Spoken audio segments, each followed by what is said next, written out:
Oke, assalamualaikum warahmatullahi wabarakatuh. Kembali lagi di channel aku yang lainnya. Oke, di sini aku jalan-jalan sambil dede ya. Kalau di Jawa itu dede, berjemur. Sambil kita ngobrol santai. Aku mau bahas tentang quarter life crisis. Ini mungkin banyak yang belum tahu apa sih itu quarter life crisis. Quarter life crisis itu biasa terjadi di umur 20 sampai 30 tahun atau 33 lah. Itu terjadi di umur segitu atau seperempat abad ya. Kalau quarter life crisis itu kan seperempat abad dari hidup kita. Nah, apa sih itu sebenarnya quarter life crisis? Nah, itu dimana kondisi kita sedang mengalami kebingungan. Kita sedang bingung, kita mau ngapain, kita merasa kayak insecure, kita merasa dimana apa yang kita lakukan itu sia-sia.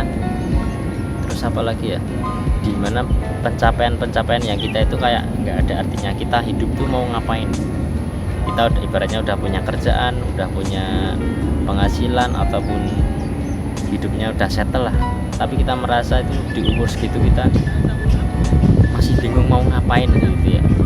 Itu biasa terjadi di umuran 25 ya, 22 sampai 30, tapi umumnya orang merasakan itu di umur 25 hingga 27.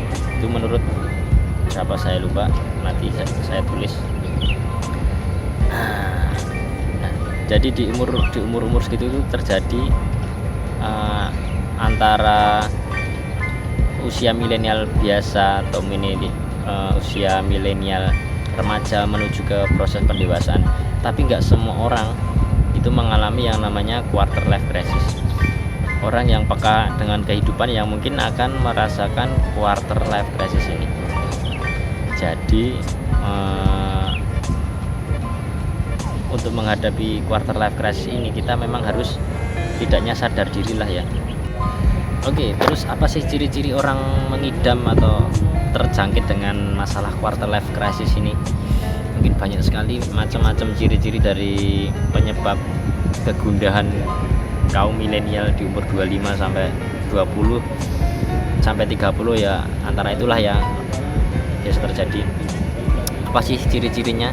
Yang pertama adalah kalian bingung akan tujuan hidup kalian itu mau ngapain. Mungkin kalian sekarang atau dulu lah punya cita-cita waktu kecil jadi pilot, jadi dokter, tapi setelah mulai dewasa itu kayaknya cita-citanya pudar, kita bingung mau ngapain aja gitu ya. Jadi itu ciri-ciri yang pertama. Ciri-ciri yang kedua adalah kita tuh merasa kayak berjalan di tempat, kita nggak bisa, kayak nggak ngapa-ngapain, nggak ada progres apa-apa ya. Contohnya misalnya bangun tidur terus kayak kerja, ngikutin rutinitas, terus pulang tidur ya, cuman gitu aja, jadi kayak merasa di tempat gitu ya. Ciri yang ketiga itu kurangnya motivasi. Yang biasanya kalian senang olahraga, senang melakukan aktivitas, entah menulis buku, entah berolahraga atau berenang atau berkumpul dengan teman, kalian merasa kayak ya intinya kurang motivasi lah, kalian seperti biasa kurang greget. Itu ciri-ciri yang ketiga. Terus yang keempat adalah kalian bingung mau keluar dari zona nyaman kalian atau tidak. Mungkin ini masalah tentang pekerjaan ya. Kalian mungkin sudah bekerja, tapi kalian sudah merasa nyaman di situ, tapi kayak nggak berkembang. Di sisi lain kalian pengen buka usaha, tapi takut untuk melakukan usaha itu. Nah, di situ kalian terjebak di antara tengah-tengah itu, kalian ngawang-ngawang di tengah itu. Ngawang-ngawang itu bahasa Indonesianya apa ya? Kayak bingung itulah, bimbang. Kita mau berkarir di sini sampai tua atau membangun usaha. Itu ciri-ciri yang keempat. Kemudian yang kelima, kalian tidak puas akan pencapaian kalian sendiri. Di sini maksudnya adalah kalian sudah mendapatkan apa yang sudah kalian dapat, entah itu masuk kuliah universitas yang bagus atau mungkin pekerjaan yang sudah mapan, karyawan tetap atau apa, mungkin kalian di situ merasa uh, merasa masih kurang apa yang ingin lebih lagi. Itu penyebabnya apa? Karena kalian selalu membanding-bandingkan diri kalian dengan orang lain. Itulah salah satu penyebab utamanya juga. Selanjutnya yang keenam, kalian merasa terombang-ambing, merasa bingung, merasa apa yang kalian lakukan itu